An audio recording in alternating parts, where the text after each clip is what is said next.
Hi. Bago tayo alis, tapos na ako sa trabaho. So, ginamit ko yung mini bag. Dalawa to. Yung isa ibibigay ko kay Dema. Siya yung nanalo.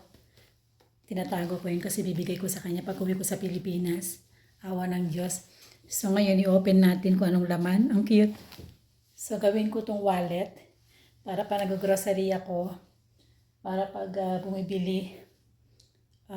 Tawag niya pag nasa labas ako, nag-grocery ako, so nakalagay lang ng ganyan.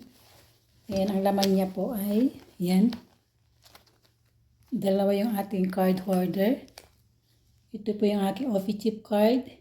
Yung card ko sa bike shop.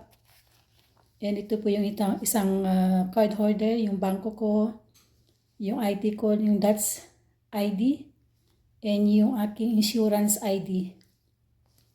Tapos, may pera. Yan. Cute na. Ganyan lang. Yan lang kasya sa isang lipstick. Cute. Gamitin natin. Yun lang. Salamat. Alis na ako. Punta na ako sa next trabaho. Bye.